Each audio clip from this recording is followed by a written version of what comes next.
देख रहे हैं अवाम के उठाए गए सवालात, हालत आजरा पर तबसरों, तज्जियों, खबरों पर मुहित प्रोग्राम न्यूज लाइन रिदा सैफी के साथ।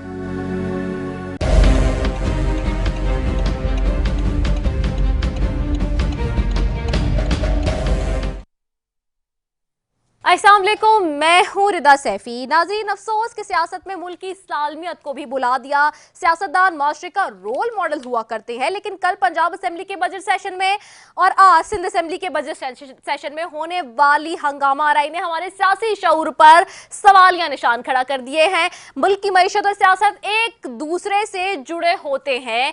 किसी एक इसके इस्तेहकाम से ही दूसरे के कदम मजबूत होते हैं। इसी तरह किसी एक के अदम इस्तेहकाम से दूसरे शोबों पर भी वैसे ही समरात मुरतब होते हैं। इस बात में तो 100% सदाकत है कि अच्छी सियासी खबरों से स्टॉक मार्केट में तेजी आ जाती है, मगर सियासी धचकों से अहम इदारों खुसूसन मौशी सूरत हाल हिल कर रह जाती है। और एक तरफ ये मुल्क माशी तौर पर दिवालिया होने का खदशा है, जैसे कि हम बार बार सुन रहे हैं, डिफॉल्ट होने का, तो दूसरी तरफ मुल्क के सबसे बड़े सूबे पंजाब की सियासी कशीदगी खत्म होने का नाम तक नहीं ले रही। कल जो पंजाब असेंबली के बजट सेशन के दरमियान हुआ वो एक शर्मनाक अमल था। मुस्लिम लीग नून के अता तारड़ ने जिस किस्म के नामुनासिब इशारे किए, क्या वो जमहूरी अमल में काबिल कबूल हैं? मुस्लिम लीग नून के राना मशहूद का कहना था कि उन्होंने कानून हाथ में लिया, इसलिए कानून हरकत में आएगा। क्या कहना था, सबसे पहले वो सुन लेते हैं। जब तुम कानून को हाथ में लोगे तो कानून हरकत में आएगा। आज हम इस असेंबली के अंदर बता रहे हैं, ना चीफ सेक्रेटरी आएगा, ना आईजी आएगा। बजट तुम्हारी जिम्मेदारी है, कोई माफी नहीं है, कोई शर्त की बुनियाद पर बजट नहीं है। ये अब सवाल ये है कि मुल्क के सबसे बड़े सूबे में सियासी इस्तेहकाम पैदा किए बगैर मुल्क में माशी इस्तेहकाम क्या लाया जा सकता है? साथ साथ एक और तवज्जो तलब बात यह है कि हुकूमती रहनुमा ये कहते हुए नजर आते हैं कि मुल्क में जहर खाने के पैसे नहीं हैं। मुल्क के वजीर खजाना मिफ्ता इस्माइल ने कहा कि अगर हम IMF से मुज़ाकरात अगर मुज़ाकरात ना हुए तो मुल्क दिवालिया हो जाएगा। जिस मुल्क माशी हालात इस नाजुक मोड़ से गुजरे वहाँ 1,26,000 लीटर पेट्रोल महाना सिर्फ नेशनल असेंबली के नुमाइंदों को मुफ्त मिलता है। बाकी आप खुद अंदाजा लगा सकते हैं कि तमाम सूबाई असेंबलियां, सेनेट, नैब और तमाम सियासी और सरकारी अफसरान भी मुल्क की नाजायज मरात ले रहे हैं। इनमें से कल कुछ चीज़ों का हमने आपको प्रॉपर फैक्ट एंड फिगर्स के साथ, रिसर्च के साथ पूरा बताया भी था अपने नाजरीन को। अब सवाल ये कि क्या मुल्की खजाना आला ओहदों पर फाइज लोगों के इस हद तक अखराजात उठाने की सलाहियत रखता है? क्या ये लोग पाकिस्तान की आम आवाम पर जो बोझ पड़ रहा है उसको कभी महसूस कर सकते हैं? लेकिन मरियम नवाज ने आज बयान दिया है कि मुझे इस मुल्क की आवाम का दर्द बखूबी महसूस होता है। क्या कहना था उनका, आइए वो भी आपको सुनवा देते हैं। Load shedding, crushing load shedding हो रही, इसमें कोई दो राय नहीं, और मुझे बहुत तकलीफ है इस बात की। यकीन मानो, जब मैं एसी में बैठती हूँ तो मुझे दिल में तकलीफ होती है कि लोग पंखे के बगैर हैं इस वक्त। अब सवाल ये है कि अगर आपको आवाम का इतना ही दुख महसूस होता है तो शाहाना शान जिंदगी गुजारने वाले अफसरान, अरकान और हुक्मरानों की मरात में कमी क्यों नहीं लाते? ये वो सारे सवाल हैं। दूसरी तरफ ऑपोजिशन का शोर शराबा आज सिंध असेंबली के बजट पेश करने के दौरान भी रहा। 10वां बजट था जो कि वज़ीर आला सिंध मुराद अली शाह ने पेश किया आज, और उन्होंने इस बात को फख्री अंदाज में बयान भी किया, लेकिन अफसोस के साथ ना वो अपने अरकान को आज तक एथिक्स सिखा सके असेंबली के अंदर किस तरह से असेंबली का सेशन चलाते हैं उस बारे में, और ना ही कोई सिंध सूबे की हालत जार कुछ बेहतर हुई अब तक सो फार। तीसरा टेन्योर और 10वां बजट जो कि वो पेश कर रहे थे इस वक्त, लेकिन उसके बावजूद सिंध में जो तालीम, सेहत और तरक्याती कामों का मामला है, वो तीनों के ऊपर मैंने कई 100 प्रोग्राम्स किए हैं माजी में, लेकिन वो तमाम तर चीज़ें सिफर की सिफर है, शून्य जिसे कहते हैं। बहरहाल जी, इस सारी चीज़ों पर बात करेंगे। डिबेट का फोरम मेरे साथ मौजूद है, पैनल, और उसके फोरम के लिए मैं ऑन करूंगी। सबसे पहले जी मौजूद होंगे मुस्लिम लीग नून से सेनेटर गौस मोहम्मद, आपको खुशामदीद कहती हूँ। मौजूद है महमूद मौलवी साहब, पाकिस्तान तहरीक-ए-इंसाफ से आपको खुशामदीद कहती हूँ, और जैन अली एंकर पर्सन हैं, तज्जियाकार हैं, उनको भी खुशामदीद कहूँगी। आप तीनों मौजूद मेहमानों का बेहद शुक्रिया। डिबेट का फोरम ऑन करेंगे। सबसे पहले सेंटर गौस साहब आपकी तरफ जाऊँगी। हुकूमत आपकी है, सबसे बड़े सूबे के अंदर इस वक्त मुल्क में बहुत शदीद किस्म का कियोस्क है। अब ज़रा ये बता रहे हैं कि जी पंजाब में बजट इजलास जो है ऐवान वज़ीर आला है किसी निजी होटल में होगा। तो ये हम जो देख रहे हैं इस वक्त हालात कि एक तरफ एक सूबे में इतनी ज़्यादा हमें अनसर्टेनिटी नज़र आती है, आईनी बहरान नज़र आता है, असेंबली भी नहीं चल पा रही, मफलूज हो चुकी है। दूसरी तरफ मईशत के फिगर्स जो आ रहे हैं वो भी कुछ खातिर खा अच्छे नहीं आ रहे हैं। सो फार सो गुड हम नहीं कह सकते कि चीज़ें हैं उस तरह से। तैयारी नहीं कर आई इस दफ़ा या फिर कुछ और वजूहात है जो कि इतनी ज़्यादा प्रॉब्लम्स सामने नज़र आ रही हैं? जी बिस्मिल्लाहिर्रहमानिर्रहीम। रिता, बात यह है कि बजट पेश करना हमारा आईनी और कानूनी हक है। हम इंशाल्लाह बजट पेश करेंगे, लेकिन आप अंदाज़ा लगाएं कि जब से हमें हुकूमत मिली है, चाहे मरकज़ में या पंजाब में, पीटीआई ने पूरी तरह से इस पर रोड अटकाने की कोशिश की है। आप देखो, प्राइम मिनिस्टर शहबाज शरीफ साहब बने और फिर सदर अलवी ने इसका हलफ देने से इनकार कर दिया। उसके बाद हमजा शहबाज बने तो मतलब 20 दिन कोर्ट के हुक्म पर उनका हल्फ हुआ, स्पीकर को हम असम्बली में लिया। तो मतलब है एक अजीब सी सूरत हाल, लेग पुलिंग ये कर रहे हैं और वो चाहते हैं कि मुल्की निज़ाम चले नहीं। लेकिन हमने जो जिस तरह के मसाइल हैं, चाहे मईशत के हैं, चाहे आईनी और कानूनी हैं, हमने एक चैलेंज समझ के इसको कबूल किया है और इंशाअल्लाह आप देखेंगे कि हम इंशाअल्लाह ताला में सुरखरू करेगा और हम सुरखरू होकर निकलेंगे। पंजाब का बजट भी पास होगा, लोगों की हालत पे भी इंशाअल्लाह तब्दीली आएगी। मईशत की पिसाके मईशत भी हम करने जा रहे हैं। ये भले सड़कों पर ये जा रहे हैं, हमारे पास जितनी भी सियासी पार्टी हैं, 10 या 12 हैं, या जिस ऐसी पार्टियों में जिनके एक वोट भी है, उसको उनको बुला के मिसाक मईशत भी करेंगे और मुल्क की इंशाल्लाह मईशत को खिदमत में गामजन करेंगे। तो ये रुकावटें चाहे जितनी डालें, अब परवेज लाई को आप मतलब आप देख रहे हैं 72 साल उम्र है उनकी, और जिस किस्म के वो करतूत कर रहे हैं कि जी पहले आके मार के अलावा कुछ भी नहीं हो सकता। उसके न कोई कानून साजी हो सकती है, न कोई पॉइंट इशू की उठाया जा सकता है।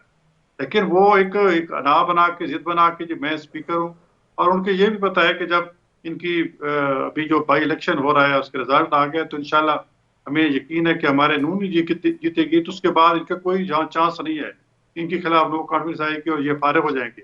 तो जितना वो खराब कर सकते हैं उसकी कोशिश कर रहे हैं, लेकिन इनकी ज़िनियत आप देख रहे हैं। ये पीटीआई के अंदर जो एक गिलाजत है या जो गुबार है, जो उनके अंदर नफरत है, वो शो कर रहे हैं। लेकिन हम पुराने माशाल्लाह सारे सियासतदान हैं, हम आहिस्ता से चलेंगे और बजट भी पास कर रहेंगे और आम आदमी की जो मसाइल है उनको भी हल करेंगे इंशाल्लाह। ऑलराइट, चले महमूद मौलवी साहब की तरफ आऊंगी। महमूद साहब, आपको आवाज आ रही है? जी आ रही है। अच्छा महमूद साहब, सबसे पहले तो अब हम जैसे क्या देख रहे हैं, इंटर बैंक में डॉलर 205 रुपए से भी तजावुज़ कर गया है। मैं आपसे थोड़ी इसलिए बिजनेस और इकोनॉमी के नंबर्स गेम्स पे बात करूंगी क्योंकि आप इकोनॉमी को अच्छे से देखते भी हैं, खुद भी आप एक इंडस्ट्रियलिस्ट हैं। दूसरा ये कि पावर सेक्टर को अगर नहीं सुधारा तो मुल्क की मईशत को ले डूबेगा। आज वजीर खजाना का बड़ा अहम बयान है ये, और वो बड़े अहम किस्म के बयान दे रहे हैं। कभी कह रहे हैं कि IMF में नहीं गए तो मुल्क डिफॉल्ट हो जाएगा, कह रहे हैं अगर पावर सेक्टर को नहीं सुधार रहे तो मुल्क की मईशत डूब जाएगी। Where we standing, हो क्या रहा है ये?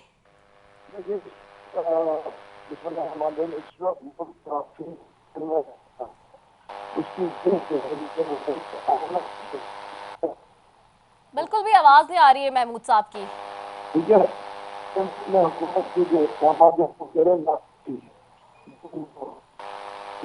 महमूद साहब की आवाज नहीं आ रही हमें बिल्कुल भी। मैंने कहा IMF कह रहा है डू मोर, और जब तक वो अपने जो शराइत नहीं मानेंगे तो ये अलाउ नहीं करें। अच्छा महमूद साहब, हम आपको दोबारा कनेक्ट करते हैं क्योंकि आपकी आवाज बिल्कुल भी हमें नहीं आ रही। महमूद साहब को दोबारा कनेक्ट करें क्योंकि उनकी आवाज बिल्कुल नहीं आ रही। इना मीनवाइल मैं सेंटर गौस साहब की तरफ जा रही हूँ। अच्छा जी, सेंटर गौस साहब, एक चीज़ यही सवाल मेरा आपसे भी है कि तैयारी करने में क्या कमी कुछ रह गई है? क्योंकि अभी आपने खुद भी कहा कि हम पुराने सियासतदान है, ऑफ कोर्स बिल्कुल आप पुराने सियासतदान हैं और लोग आपकी तरफ इसीलिए तवज्जो से देख रहे थे कि जी आप आएंगे तो कुछ बेहतरी हो जाएगी। लेकिन आज खान साहब भी कह रहे हैं ये बात कि देखें ये हुकूमत रही तो जमहूरियत खत्म हो जाएगी, क्योंकि हमारे दौर में महंगाई के खिलाफ मार्च करने वालों ने 2 महीनों में इतनी महंगाई कर दी। रेफरेंस कोट करने के लिए माजी की हुकूमत को बहुत अच्छा मिल गया ना, क्योंकि माजी करीब में ही महंगाई मुकाव मार्च हुआ, अवामी मार्च हुआ, लॉन्ग मार्च हुआ, ज्यादा पुरानी बात नहीं है, इट्स जस्ट अबाउट डेज यानी कि मंथ्स की बात है खाली। तो इसी वजह से बहुत ज्यादा क्रिटिसिज्म आ रहा है, ये बैकलैश इस वजह से है। फिर इस वक्त के जो स्टेटमेंट्स है वो देख के भी बहुत हैरानी हो रही है। तो क्या तैयारी नहीं पक्की थी? तैयारी थी तो फिर ये सब क्या हो रहा है? जी सेंटर को नहीं रिता देखे ना, जी रिता देखे ना, पंजाब के में देख लें या मरकज में देख लें, पंजाब में क्या हुआ, मतलब हमजा शहबाज जब इलेक्ट हुए वजीर आला तो उनका हलफ नहीं दे गया, और उनका हलफ जो है वो तकरीबन मेरे ख्याल में भी महीना डेढ़ भी नहीं हुआ। और महीने डेढ़ के बाद फिर काबीना कैसे बने, उसके लिए जो समरी गवर्नर के तकर्रर के लिए शहबाज शरीफ साहब ने भेजी थी वो जो सदर साहब ने रिजेक्ट कर दी, फिर उन्होंने समरी भेजी। तो अभी कुछ 10-12 दिन पहले गवर्नर का तकर्रर हुआ है, हमारी काबीना बनी है। यानी आप इस फॉर्म में हम आए हैं कि कोई डिलीवर कर सकें। हमने देखो इस वक्त हमारे अकेले की हुकूमत नहीं है, 4-5 हमारे साथ पार्टियां हैं पंजाब में जो कि हमारे साथ खड़ी हैं और हमें उनको साथ लेके चल रहे हैं। ज़ाहिर है जो छोटी पार्टी होती है तो उनके फिर मुतालबात भी होते हैं, उनको हमने साथ लेके चलना होता है, खुश भी करना होता है। वजारतें अपनी वो पसंद की मांगते हैं और कई मसाले होते हैं, तो वो थोड़ा सा हमें टाइम चाहिए। देखो जो गांधी ने 4 साल में बचाया तो उसको 4-5 महीने तो आप हमें देना इंशाल्लाह, तो हम वो करेंगे। मरकज में इंशाल्लाह वो बजट पेश किया है। बजट में आप देखो ना, हम जो भी करते हैं, अब देखो कानून साजी हमने की है, नैब की है और इलेक्शन कमीशन की है, तो उसमें क्या हुआ है, उसमें क्या कि हमने जॉइंट सेशन से हुआ और फिर सदर ने वो सब कानून ही वापस कर दिया कि इसको दोबारा देखा जाए, तो दोबारा हमने करके भेज दिया है। तो ये इसके सामने चलने नहीं दिया जा रहा, लेकिन फिर भी थोड़ा हमें टाइम मिला तो इंशाल्लाह पूरा डिलीवर करेंगे। बड़ा इश्यू सब महंगाई का है और आवाम के बड़े मसाइल हैं, इंशाल्लाह उसको हल करेंगे और आप 2-3 महीने में देखेंगे इंशाल्लाह अच्छे रिजल्ट आएंगे। ऑलराइट, महमूद साहब की तरफ वापस जाऊंगी। महमूद साहब आपको आवाज आ रही है? ठीक जी आवाज आ रही है। जी ठीक है, मैं समझ गई सेंटर गौस साहब। महमूद मौलवी साहब की तरफ जा रही हूँ। जी महमूद साहब थोड़ा सा ऊंचा आप क्लियर बोलिएगा ताकि आपकी आवाज हमें भी सही से आ सके। अच्छा महमूद साहब, मैंने आपसे सवाल किया था कि जैसे कि हम देख रहे हैं 205 पे से तजावुज कर गया है और इंटरबैंक में डॉलर भी, दूसरी तरफ पावर सेक्टर के हवाले से कह रहे हैं कि जी वजीर खजाना के मईशत को ले डूबेगा अगर नहीं सुधारा, मुल्क डिफॉल्ट हो जाएगा अगर नहीं हम जो है वो जाते IMF में। तो व्हाट इज गोइंग ऑन, ये कैसे देख रहे हैं आप इन चीजों को? अगर इनकी नेगोशिएशन फेल होती है तो मुल्क की हालत काफी खराब हो जाएगी और हम डिफॉल्ट की तरफ जा सकेंगे, क्योंकि इनको नेगोशिएशन जो है काफी बैठ के करना पड़ेगा और ये टफ नेगोशिएशंस हैं और इनको करना पड़ेगा। क्योंकि देखिए आज $205 चला गया, $7 बिलियन जो है स्टॉक एक्सचेंज से निकल गया इस 2 माह में। 2 माह के अंदर $7 बिलियन जो है वाइप आउट हुआ है कराची पाकिस्तान स्टॉक एक्सचेंज से। डॉलर 205 पे जा रहा है। लोग बातें जो है देखे ना, अगर ये चीजों को कंट्रोल नहीं कर पाएंगे तो ये तो हम तबाही की तरफ जाएंगे। अभी मेरे भाई ने कहा तो कि जी हम जो है वो सारी सीटें लाहौर की पंजाब की ले लेंगे जो बाई इलेक्शन में। देखिए ये वक्त ही बताएगा, मेरे ख्याल से इतना दूर नहीं है महीना, मगर हम 1 महीना इंतजार, ये मुल्क जो है इस वक्त इकोनॉमी अफोर्ड नहीं कर सकती 1 महीना इंतजार करने का। तो इनको हर हालत में अपने सिमत बदलना पड़ेगा और अपने नेगोशिएशंस को टफ करना पड़ेगा, वरना लेकिन अब ये भी है कि IMF कह रही है कि पेट्रोल को और 30 रुपए बढ़ाओ। अब ये जो है ये देखना है कि जी अगर वो पेट्रोल बढ़ाते हैं तो आवाम कंट्रोल में नहीं रहती है, अगर वो नहीं बढ़ाते तो IMF उनके गले में आ गई है। तो ये काफी मुश्किल में, उसकी वजह इतने आसान नहीं था जिस हिसाब से हम चला रहे थे। ये मेरे ख्याल से आज तो मेरे ख्याल से आवाम ने भी देखा है और दुनिया देख रही है कि हम कितना बेहतर चला रहे थे। मतलब इनका कहना था कि जी हमारे दौर में महंगाई आ गई, हमारे दौर में ये हो गया, ये देखें ना जी। तो ये तो इनको सोचना चाहिए कि 2 माह में ये हालत हो गई तो मजीद अगर 2-4 महीने रहेंगे तो ये मुल्क को कहाँ लेके जाएंगे। इस वक्त जो है 13-14 पार्टी ये साथ है, तो इनको बैठ के सर जोड़ के करना पड़ेगा कि देखिए इनको डिसीजन लेने हैं और ये टफ डिसीजन लेने पड़ेंगे। और अगर ये इसको अवॉइड करने की कोशिश करेंगे कि हम पे डालने की कोशिश करेंगे तो उससे कोई बात नहीं बनेगी। इनको आवाम को बताना पड़ेगा कि देखें इतनी महंगाई क्यों, IMF के अगर आपने डिसीजन लिए हैं ये वरना डॉलर 225 रुपए हो जाएगा। आप डीजल अभी अगर ये और 30 रुपए बढ़ाएंगे तो आवाम कहाँ जाएगी, हम अफोर्ड नहीं कर सकते। सही, ठीक है, महंगाई जिस पीक पे पहुंच रही है। सही सही, ठीक है, सही है। अच्छा, मैं अदनान की तरफ भी जाती हूँ। अदनान हैदर ने भी हमें ज्वाइन किया हुआ है, एंकर पर्सन है अपना जी, निजी टीवी चैनल पे प्रोग्राम करते हैं और तज्जाकार भी हैं, उनको भी प्रोग्राम में वेलकम करती हूँ। Thank you Adnan for joining us. Adnan, जो आपको आवाज़ आ रही है मेरी सही? जी रिदा आ रही है। अच्छा अदनान, सबसे पहले तो ये बताएं, जैसे कि अभी इस वक्त हमने आगाज़ में बात की कि एक तरफ हम देख रहे हैं कि जी पंजाब असेंबली में अब तक बजट पेश नहीं हो पाया है, एक कियोस्क है, प्लस जो हम माशी सूरत हाल देख रहे हैं आज का कि हमारा सामने से वजीर ख़जाना साहब इतना बड़ा स्टेटमेंट दे रहे हैं कि पावर सेक्टर को अगर नहीं सुधारा तो मुल्क की मईशत को ले डूबेगा, अगर IMF में नहीं जाते तो मुल्क डिफ़ॉल्ट हो जाएगा, 205 पे इस वक्त डॉलर खड़ा हुआ है। आप किस तरह से देखते हैं, क्या एनालिसिस है आपका इस वक्त मुल्क की सूरत हाल पर? देखिए जी, ये बात किसी से ढकी छुपी नहीं है कि इमरान खान की गवर्नमेंट मुकम्मल तौर पर नाकाम हो गई थी। खान साहब तकरीबन इर्रेलेवेंट हो गए थे पाकिस्तान की पॉलिटिक्स में। जो वादे किए वो फादा हो चुके। महंगाई ने मतलब सारे रिकॉर्ड तोड़ दिए थे। ये जिस तरह रेस्क्यू किया अपोजिशन ने, सारा बर्डन अब मौजूदा हुकूमत बन गई, हुकूमत में पड़ गया। ये जो सारी PDM है मुश्तरका हुकूमत बन चुकी है, इनके सारे मुल्क के ऊपर जितना इकोनॉमिक बर्डन बढ़ चुका है उसकी नाअहली इमरान खान के जिम्मे नहीं है। अब वो पाकिस्तान डेमोक्रेटिक मूवमेंट जिन्होंने अब गवर्नमेंट बना दी, इनके जिम्मे आ गई। शहबाज शरीफ और मुफ्ता इस्माइल ये हमेशा दावे करते थे कि हम आके मुल्क को ठीक कर देंगे। अब इनसे अगर सवाल पूछें, आप गुज़श्ता इंटरव्यू उठा के देख लीजिए मुफ्ता इस्माइल के, वो हर इंटरव्यू में बैठ के कह रहे हैं कि ना डॉलर कंट्रोल में रहेगा, ना पेट्रोल और डीजल की कीमतें कंट्रोल में रहेंगी। और अब अगली बात वो क्या कर रहे हैं, वो ये कह रहे हैं कि अब हमें जल्द अज जल्द IMF के अगले प्रोग्राम में जाना पड़ेगा। ये वही लोग हैं जो इमरान खान पर तनकीद किया करते थे कि इमरान खान ने जो IMF प्लान दिया था वो नाकाम हो गया। तो भाई अब ये किस मुंह से एक अगले प्लान का तज़किरा भी कर रहे हैं। तो सबसे बड़ा मसला इस मुल्क की इकोनॉमी के साथ है रिदा सैफी, वो ये है कि हमने कभी फाइनेंस को संजीदा लिया ही नहीं। As per constitution of Pakistan एक फाइनेंस मिनिस्टर को होना चाहिए जो नेशनल असेंबली का मेंबर हो। आप मुझे बताइए कि पिछले 30 साल में कितने फाइनेंस मिनिस्टर आए जिनका ताल्लुक नेशनल असेंबली से होगा, और जो भी 1-2 आए हैं उनका 6 महीने से ज्यादा का टेन्योर नहीं होगा। हमेशा से बाहर से लोगों को बुलाया गया और वो फाइनेंस मिनिस्ट्री उनके हवाले कर दी गई। और उनका पोर्टफोलियो क्या था, दे ऑल आर बैंकर्स। आप हफीज शेख को देख लीजिए, आप शौकत तरीन को देख लीजिए, आप बैंकर्स को उठा के अपनी फाइनेंस दे देते हैं और फिर फाइनेंस उससे संभलता नहीं है। हम सारा बर्डन ये नहीं डाल सकते कि मुल्क की इकोनॉमी नहीं संभल रही तो इसमें किसी एक शख्स कसूरवार है या इमरान खान की पॉलिसी कसूरवार है।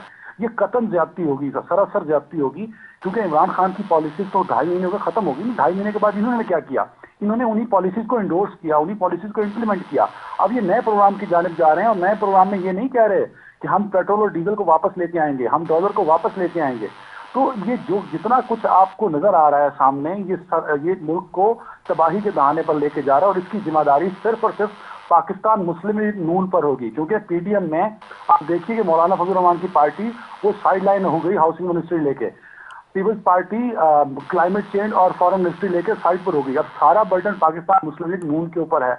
और मुझे लगता यह है कि मुस्लिम लीग नून ने इस गवर्नमेंट में आके इमरान खान को घर भेज के एक तो इमरान खान को रेस्क्यू किया, इमरान खान को रेलिवेंट कर दिया और अपनी सियासत का खात्मा कर दिया। तकरीबन नामुमकिन हो गया है कि अब पाकिस्तान मुस्लिम लीग नून अपनी सियासत बचा पाए या इस मुल्क के माशी हालात को सीधा कर पाए, क्योंकि इनके पास जवाब नहीं है। आप जब भी इनसे जवाब पूछें, इमरान खान को भेजा था आपने कि महंगाई बहुत थी, भाई 2.5 महीने आपको आए हुए तो आपने क्या प्लान लिया? मान लिया कि आप IMF प्लान को एग्जीक्यूट कर रहे हैं पिछले 2.5-3 महीनों से। अगला प्लान क्या है? अगला प्लान फिर IMF का है और अगली महंगाइयां हैं, अगले टैक्सेस हैं। तो कोई रिलीफ है नहीं कि आवाम के लिए इनके पास। राइट, ठीक है। चले सेंटर गौस साहब की तरफ जाती हूँ। सेंटर गौस साहब, ये जो बात हो रही है अभी, जैसे महमूद साहब भी कह रहे हैं और जैसे अभी आपने देखा अदनान साहब भी कह रहे हैं, ये बातें भी सामने आ रही है ना कि देखिए इस वक्त तो आपका फेस फ्रंट पर है, फेस आपका है, चाहे कोलिशन गवर्नमेंट है, लेकिन प्राइम मिनिस्टर आपका है, मेन मिनिस्ट्रीज आपके पास है। अब सवाल यही है कि ये जितनी तबाही और बर्बादी होगी इस वक्त और जितने डैमेज इस वक्त आएगा, क्योंकि जाहिर सी बात है पॉलिटिक्स के लिए आपको अपना भी तो कोई नैरेटिव चाहिए इस वक्त, और वो नैरेटिव तो डूबता हुआ नजर आ रहा है, जहां पे खान साहब बिल्कुल ये बात हम भी कर रहे हैं कि जी रेलेवेंट हो गए, जितना वो इररेलेवेंट हालांकि हो गए थे, लेकिन इस टाइम पर आके आप लोगों ने जो इकदाम किए और जो हुकूमत ली है, डू यू रियली थिंक कि इस चीज को आप अगर आगे मेंटेन लेके चलेंगे तो आप अगले इलेक्शन के अंदर रेलेवेंट रहेंगे, या आप उस तरह से लोगों में जा सकेंगे? क्योंकि लोग तो पूछेंगे ना आपसे ही कि देखें आप तो एक नैरेटिव बनाकर आए, पूरा एक नैरेटिव बिल्डिंग कर आए कि जी माजी की हुकूमत जो है वो इतनी नालायक और नाअहल हो गई है 3.5 साल में कि उसने मुल्क का दिवालिया निकाल दिया, इसलिए हम आके ठीक करेंगे, हम बेहतर करेंगे। इसाक डार साहब का स्टेटमेंट आई रिमेंबर, मैंने चलाया भी था कि जी वो कह रहे थे कि मुझे समझ जी नहीं आ रही है। जी अब आएगी। मैंने कहा इसाक डार साहब का भी स्टेटमेंट हमने चलाया था कि जिसमें उन्होंने कहा था कि जी 130 रुपए पे डॉलर आ जाएगा, यहाँ तो 205 से नीचे आने की बात नहीं कर रहा डॉलर, और अभी महमूद साहब कह रहे हैं कि अगर हालात यही रहे तो 225 तक जाएगा। जी देखिए जी, अभी इस रिदा बात ये है कि अभी मैंने पहले बताया कि अभी 1.5-2 महीने हुए हैं। अभी बजट पास कराना है, बजट के बाद हमारा IMF के साथ मामला तय होंगे, और IMF के बाद आप देखेंगे कि इंशाल्लाह एक डायरेक्शन में चल पड़ेंगे। हमें तमाम जितने ममालिक हैं, चाहे चाइना है, चाहे कतर है, सऊदी अरब है, तमाम से मुस्बत इशारे मिल रहे हैं, और सारे वो पाकिस्तान को के लिए पॉजिटिव और अच्छा सोचते हैं। कल परसों मतलब आपने देखा होगा कि चाइनीज की तरफ से एक शहबाज शरीफ की तरफ गुड गेस्चर के जी आपके साथ हम काम करने में बड़े कंफर्टेबल फील करते हैं, तो उधर से भी इन्वेस्टमेंट आएगी, और तुम्हारा जो चीप है कि जो प्लान है वो इंशाल्लाह आगे चलेगा। इसी तरह कतर से और उस तरह से सऊदी अरब से हमें पॉजिटिव इशारे हैं। इंडोनेशिया हमारा एक इस्लामी मुल्क है, आप देखें कि इंशाल्लाह उसने विदिन मतलब प्राइम मिनिस्टर साहब ने फोन किया, और उससे पहला जहाज है 4 मीट्रिक टन जो वो है वो जो है वो क्या कहते हैं खुर्दनी आयल जो है वो इंशाल्लाह अगले हफ्ते पहुंच जाएगा। उसकी रेट अब इंशाल्लाह हम जो 500 पर चला गया है उसको 300 तक ले गए, तो हम ऐसा मेजर ले रहे हैं। तो जैसे मैंने पहले कहा कि पहले इतने जो 4 साल में बिगाड़ हुआ है, तो हम इसको ठीक करने में अगर हम सही चलने दिए जाए तो 4 ऐड करना चाहती थी गौस साहब, कतक लाई माफी, इसमें एक चीज है, अभी जो आप चाइना की बात कर रहे हैं और दीगर बात करें, चाइना और सऊदी के वाले से तो PTI भी कह चुकी है, शेख रशीद साहब का स्टेटमेंट इस वक्त बड़ा सरगर्म है कि वो कह रहे हैं वो तो जो गारंटर्स हैं उनकी वजह से वहां से तो पैसे आ रहे हैं ना, इसमें कोई आपका कमाल नहीं है, उनका तो पहले भी आने थे चाइना की वजह से, सऊदी की वजह से, वो टर्म्स तो हम जानते हैं, और बाकी किससे हमने बायलैटरल टर्म्स अपने अच्छे किए हैं, और कहां से हम इन्वेस्टमेंट लेकर आ सकते हैं, या आएंगे, कोई नई चीज है इस वक्त?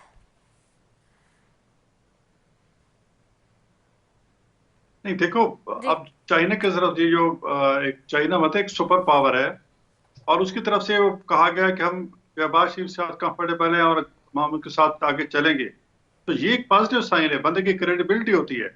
तो आप देखेंगे कि इंशाल्लाह अगले 2-4 महीने बड़े उसमें फाइनेंशियल एक्टिविटी आपको नजर आएगी।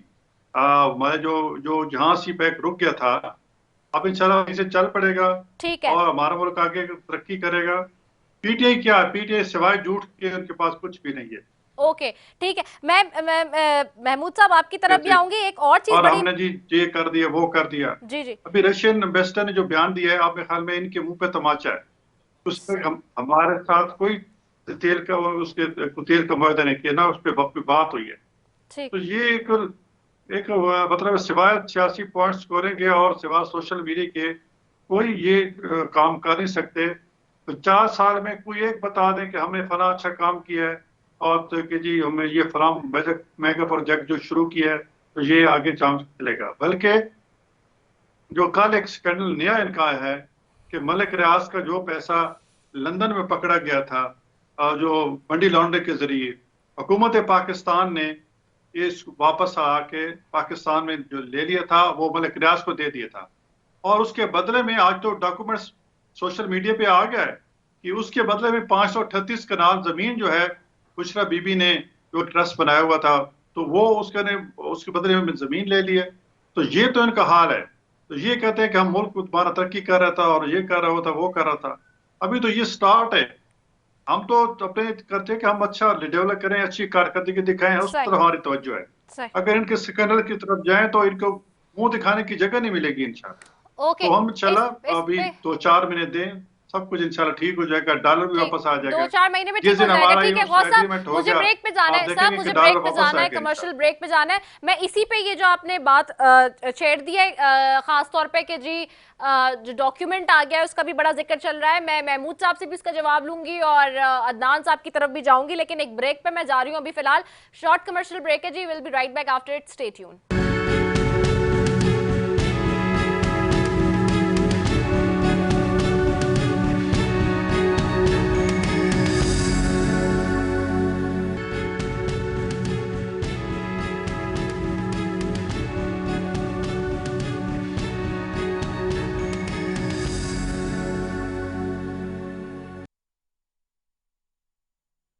वेलकम बैक नाजरीन। और ब्रेक पर जाने से पहले जी बात हो रही थी सेंटर गौस साहब से, और जाऊंगी वापस महमूद साहब की तरफ भी। महमूद साहब, आपको आवाज आ रही है?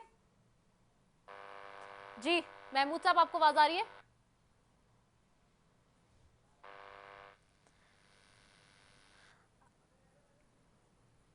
अच्छा महमूद साहब, आपको आवाज आ रही है? चलिए, महमूद साहब से भी कनेक्ट हो रहा है। जैन, सॉरी, अदनान को मेरी आवाज जा रही है? अदनान, आपको मेरी आवाज आ रही है? अच्छा जी, अदनान से भी कनेक्ट नहीं हो पा रहा। वापस सेंटर गौस साहब की तरफ ही जाऊंगी, लेकिन सेंटर गौस साहब का स्टेटमेंट अपना कंप्लीट हो गया था। मैंने अदर पार्टिसिपेंट्स की तरफ भी जाना है। अच्छा, एक चीज़ और सिर्फ इसमें बता दीजिएगा सेंटर गौस साहब, हम माजी की गवर्नमेंट में लोगों के ऊपर क्रिटिसाइज करते थे जब कोई खाने पीने की चीज़ के हवाले से वो बात करते थे। इस वक्त ऐसे इकबाल साहब ने आज एक स्टेटमेंट दिया है कि चाय पीने का मशवरा लोगों को दिया है कि जी वो कम कर दें, जो चाय हम इंपोर्ट करते हैं वो भी उधार लेकर इंपोर्ट करते हैं। तो ये अब हम वही वाली बातें देख रहे हैं कि वो कोई कहता था आधी रोटी खा लो, कोई कहता था रोटी नहीं तो केक खा लो। तो ये इसी तरह की बातें क्यों अब हमारे सामने पलट पलट कर आ रही हैं? देखें जी, जहाँ तक चाय का ताल्लुक है, ऐसी चीज है जिसको इससे बचा जा सकता है। हम्म। अब जो माजी में कहा जा रहा था कि 2 रोटी यहाँ खाता, अब आप एक एक रोटी खाएं, ठीक है ना। तो जहाँ जब टमाटर की बात हो तो कहते जी को अदरक इस्तेमाल करें, इस किस्म की चीज़ें जब मजाक आवाम के मजबूरी का मजाक उड़ाया जाता था। और जब कहते थे जी किसान ये सब्जियों के रेट ज़्यादा हैं या दालों के रेट ज़्यादा, तो कहते थे जी इससे किसान को फायदा हो रहा है जी। तो इस किस्म की चीज़ें जहाँ अब देखो ना, मुल्क क्राइसिस में है। जिस तरह हमने 18 मीशत छोड़ी उस वक्त तो हालात बहुत बेहतर थे। इन्होंने खुद IMF से वायदा करने में देर की और अपने तौर पर हाथ पैर मारते रहे। इनकी बड़ी तोप थी, असद उमर थी, और वो कुछ कर नहीं सके। फिर मजबूरन IMF के पास जाना पड़ा, और जब ये IMF के पास गया तो उस वक्त माशी हालात से हमारे और ख़राब हो गए थे। इसके नतीजे में सख्त शराइत पे इनको कर्जे मिले। अब जो हाल है हमारा, अब देखें ना, शहबाज शरीफ साहब ने आते हुए एक बात कह दी कि बेगर्स आर नॉट चूजर। तो इन्होंने एकदम बावेल उठा दिया कि जो बेगर जो है पाकिस्तानी कौम को इन्होंने बेकारी कर दी। हम बेकारी नहीं है, हम ये कर देंगे वो कर देंगे, हमारी इज्जत नफ्स मजरू हो गया, ये वो सारे कुछ शोर शोर के मीडिया पे। लेकिन देखो ना, आप इनके पास कितने जरे वादा के जखायर हैं। जो जो कमर्शियल जो बैंकों के जो छोड़कर जो 5-6-7 अरब डॉलर हैं, हुकूमत पाकिस्तान के पास तो 10 अरब हैं। और 10 अरब भी वो अपने नहीं है। 3 अरब सऊदी अरब का है, 2 कतर का है, 3 चाइना का है, प्रैक्टिकली 2 अरब जो डॉलर पाकिस्तान के पास है। तो बाकी सारे उधार है। और रिदा ये उधार भी नहीं है, ये उन्होंने रखे हुए हैं उधार या भीख। भीख जो मांगते हैं, हमें कहते हैं भीख। भीख में जो चीज़ बंदा मांगता है वो तो इस्तेमाल तो कर सकता है ना। दो चाहे 5 रुपए मिले, चाहे 500 मिले, 1000 मिले, बंदा उसको इस्तेमाल तो कर सकता है ना। तो इन्होंने जो भीख मांग के रखी हुई है वो इस्तेमाल ही नहीं कर सकते। जस्ट एक शो पीस की तरह हमारे तेरे वादे के जखार में पड़े हैं, ताकि दुनिया के शो के पाकिस्तान के पास 10 अरब डॉलर हैं। तो ये इनकी कारकर्दगी थी इसमें, और फिर उसमें कोई इंप्रूवमेंट नहीं आई। हम इंशाल्लाह और फॉरेन रिमिटेंस की बात करते हैं कि फॉरेन रिमिटेंस जो है हमारे दौर में बहुत थी। अल्हम्दुलिल्लाह पिछले महीने और एक रिकॉर्ड रिमिटेंस आई है। तो ये एक ऐसी चीज़ है जो बजाय इसके प्रैक्टिकली काम करेंगे, बिल्कुल ये नातजर्बाकार थे। उनने पाकिस्तान की मीशत को जो है वो IMF के हवाले कर दिया था। स्टेट बैंक के गवर्नर, जो वजीर ख़जाना थे वो भी, और जो जो दूसरे सरकार थे, उस पे यानी कि स्टेट बैंक को इन्होंने आज़ाद कर दिया था कि वो किसी ना वजारत ख़जाना का पाबंद है, वो मर्जी पाकिस्तान में जो मर्जी शरह सूद जो है वो करे, वो जो मर्जी डॉलर का रेट मुकर्रर करे। लेकिन हमने उसमें थोड़ी तब्दीली की है कि पाकिस्तान का अपना एक स्टेक है, पाकिस्तान के लोग अपने एक मफादात हैं, हम अपने मफादात को किसी सूरत जो है हमारी जो सॉवरेनिटी पे कुर्बान नहीं होने देंगे। पाकिस्तान की सॉवरेनिटी जो है वो कंप्रोमाइज़ नहीं करेंगे। हम एक न्यूक्लियर पावर है, हम तो जो है वो इंशाल्लाह अपने अदाब करेंगे। तो जो एहसन इकबाल साहब ने बात की है वो एक इशारा कि अगर वो कम कर दे तो बेहतर होगा, क्योंकि वहाँ भी हम उधार लेके इम्पोर्ट कर रहे हैं। चाहे जो है अगर कम कर दे, बाकी जहाँ जो खाने पीने की चीज़ें, हमने ये कभी नहीं कहा कि घी खाना छोड़ दें, रोटी खाना छोड़ दें, चीनी खाना छोड़ दें, जो है वो तो है। लेकिन जिस चीज़ से बचा जा सकता है उसकी तरफ उन्होंने इशारा किया है। हम ये कभी नहीं कहेंगे कि रोटी दो के बजाय एक कर दो, ये वो कर दो, या एक रोटी की वजह आप केक जो है वो खाना शुरू कर दें। तो इंशाल्लाह ये कुछ इंशाल्लाह ये 4-5 महीने हैं, उसके बाद आप देखेंगे रफ्ता रफ्ता जो है ना इम्प्रूवमेंट आपको नज़र आएगी और पाकिस्तान की मीशत जो है संभलेगी। और ये यकीन है इंशाल्लाह, ये यकीन करें कि इंशाल्लाह जब नेक्स्ट इलेक्शन 1 साल हो जाएगा, इलेक्शन आएगा, डॉलर भी 160-170 पे आएगा और हमारी महंगाई जो है वो भी 5-6% तक आ जाएगी। इस वक्त ये 18-19% है। सही। अच्छा अदनान, आपकी तरफ आऊंगी। अदनान, आपको आवाज आ रही है? हेलो जी जी जी, ठीक है। जी, ओके, मैं आवाज अदनान, मेरी आ रही? जी जी, मैं अदनान की तरफ जाऊंगी, अदनान हैदर साहब की तरफ। अच्छा अदनान, ये बताइएगा, जैसे कि अब हम ये देख रहे हैं, जैसे कि आप सेंटर गौस साहब की तो बात सुन ही रहे होंगे, दूसरी तरफ हम ये भी देख रहे हैं कि आज खान साहब का स्टेटमेंट आया कि जी हुकूमत रही तो जमहूरियत खत्म हो जाएगी, और उन्होंने महंगाई के हवाले से बहुत ज्यादा बात की है कि महंगाई खिलाफ मार्च करने वालों ने 2 महीनों में इतनी महंगाई कर दी जो हमारे साथ 3 साल में भी नहीं हुई। एक तरफ ये, फिर एक दूसरी तरफ एहसन इकबाल साहब का स्टेटमेंट चाय वाला, उसी पे मैं चाहूंगी कि आप भी कमेंट कर दें, जो मैं अभी सेंटर गौस से पूछ रही थी। ये उसी तरह के स्टेटमेंट्स है जो हम माजी में भी सुनते रहे हैं कि एक रोटी खा लें, केक खा लें, रोटी नहीं खाएं। तो ये इस तरह की बातें जो हमारे सामने आ रही हैं, हम हर दफा वो आवाम को ही सुननी पड़ती है, उन्हीं को ही बेयर करना पड़ता है हर दौर में। ये एक जुमला होता है, नहले पे दहला। इमरान खान और उनकी पार्टी और हुकूमत नहली थी, ये सारे मिलके उस पे दहला है। ना वो कुछ कर सके, ना ये कुछ कर सके। वो जिसने कहा था ना कि एक रोटी खाएं 2 की बजाय, उसके अपने 5 से 6 होटल हैं और वो चाहते हैं ज्यादा से ज्यादा उनके होटलों पे रोटी बिके। बस अवाम को मशवरा दे सके एक रोटी खाओ। एहसन इकबाल साहब कह रहे हैं कि चाय इंपोर्ट करनी पड़ती है, तो लिहाजा चाय की 2 प्यालों की बजाय 1 प्याली पीजिए। एहसन साहब के पास खुद 5 इंपोर्टेड गाड़ी है, पहले तो वो वापस बेच देना और आज के बाद कौम से वादा करें कि इंपोर्टेड गाड़ी नहीं खरीदेंगे। एहसन इकबाल साहब इंपोर्टेड वाटर पीते हैं, पहले तो वो कौम से वादा करें कि इंपोर्टेड वाटर नहीं पिएंगे, पाकिस्तानी वाटर पिएंगे। एहसन इकबाल के घर जो बिल्लियां हैं वो इंपोर्टेड कैट फूड खाती हैं। एहसन इकबाल साहब लोगों की चाय बंद करने की बजाय कौम को कहें कि मेरी जो बिल्लियां थी घर में और डॉग्स जो हैं वो इंपोर्टेड फूड खाते हैं, वो नहीं खाएंगे, उनको मैं पाकिस्तानी मेड फूड की जानिब लेके आऊंगा। सर ये जो जितनी भी आप गवर्नमेंट देख रहे हैं ये मजाक कर रही हैं। इस कौम को इन्होंने समझा हुआ ये गाय भैंस बकरी और इनको इसी तरह हाँकते रहो, ये हंसते रहेंगे। मतलब उन्होंने मजाक बना के रख दिया है। इमरान खान साहब नाकाम तरीन प्राइम मिनिस्टर थे, उनकी पॉलिसीज नाकाम तरीन थी। तो जो मौजूदा आए हैं इन्होंने कौन सा आपको आसमान पर पहुंचा दिया है? इन्होंने तो उससे अगले काम किए। अभी जो कह रहे थे हमारे मोहतरम कि 160 पे आएगा डॉलर, कैसे आएगा वो प्लान तो बता दें। आपके वजीर खजाना बैठ के कह रहे हैं कि हमें और सख्त फैसले करने पड़ेंगे, तो उसका क्या मतलब है? उसका मतलब ये है कि हम मजीद रुपए को डीवैल्यू करेंगे, हम मजीद महंगाई को बढ़ाएंगे। इस वक्त मुल्क के अंदर महंगाई 24% तक पहुंच चुकी है। ये कह रहे हैं कि हम 5 पर लेके आएंगे, कैसे लेके आएंगे? मुल्क का वजीर खजाना कह रहा है कि हमने IMF के प्रोग्राम में जाना है। आपको पता है कि जब IMF के प्रोग्राम एक कंटिन्यू होता है और अगला आप जब लेने जाते हैं तो उसकी शराइत और सख्त हो जाती है। भाई कौम को ट्रक की बत्ती के पीछे लगाना बंद कीजिए। और मैं तो इस कौम से भी गुजारिश करूंगा कि कब तक सोए रहोगे? हमें कहीं ना कहीं कौम को जागना पड़ेगा, नहीं तो ये जो हमारी एलीट है, जो हमारी एलीट हमारी हुक्मरान बनी हुई है, इसी एलीट ने हमारे ऊपर हुक्मरानी करनी है। इनको फर्क नहीं पड़ता। आप देखिए इस मुल्क में जितने बजट आते हैं, अभी भी जो बजट आया वो गरीब आवाम पे बोझ है, एलीट के लिए और अमीर के लिए तो बोझ नहीं है ना। एलीट ही हमारा हुक्मरान है, एलीट ही हमारा पॉलिसी मेकर है, उससे फर्क नहीं पड़ता।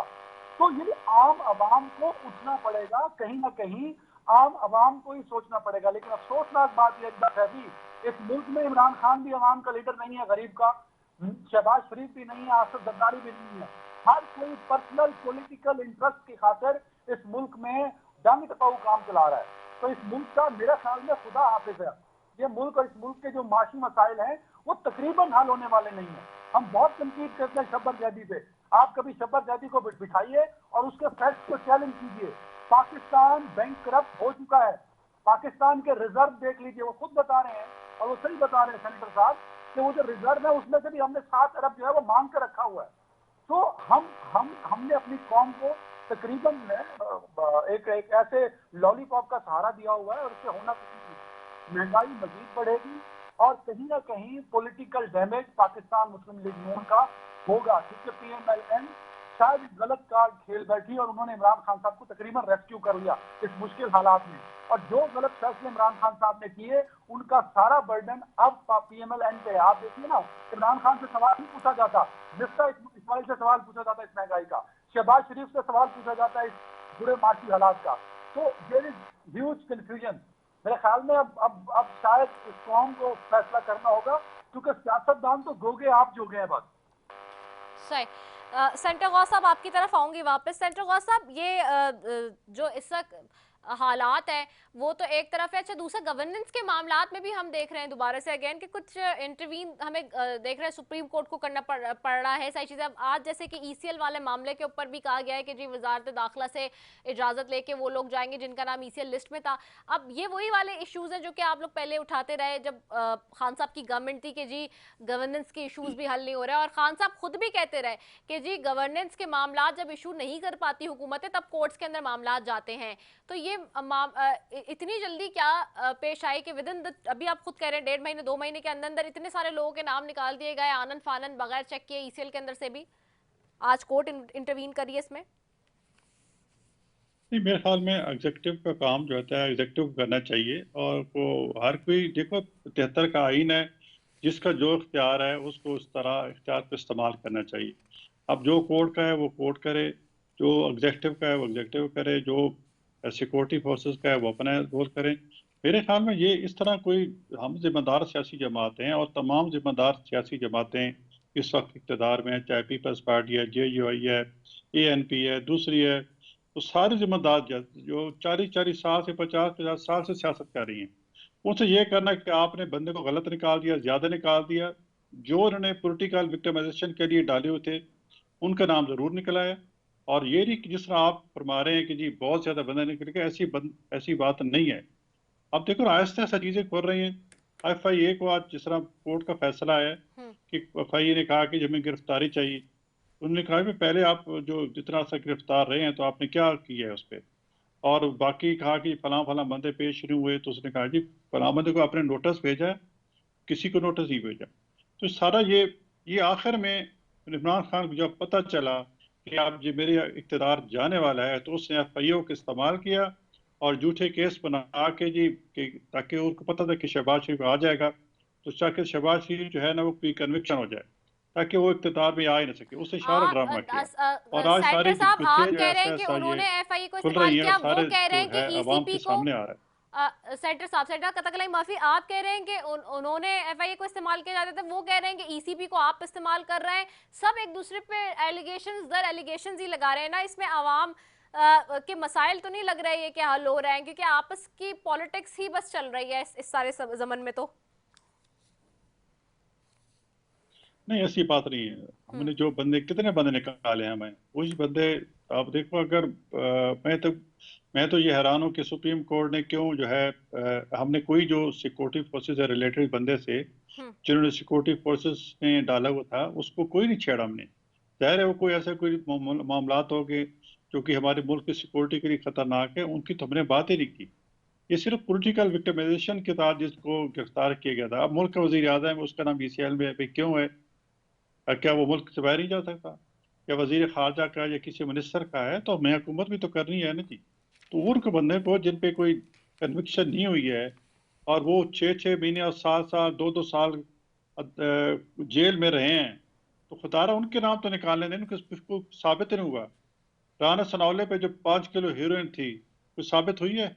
कुछ भी नहीं हुआ है। उनकी बेल इसलिए हुई थी कि वो साबित नहीं कर सके थे। इसी तरह बाकी शहबाज शरीफ साहब पे कोई वो केस जो है, आप जो उसका फैसला है तो उससे ये कहते हैं ये 60 अरब सारा, वहाँ तो सारा 8 करोड़ का मसला है। ये 60 अरब और जिन्होंने सारे पीटीआई ने गर्दान बनाई हुई थी कि 60 अरब जो है पाकिस्तान से बाहर भेजे का मनी लॉन्ड्रिंग हुई है।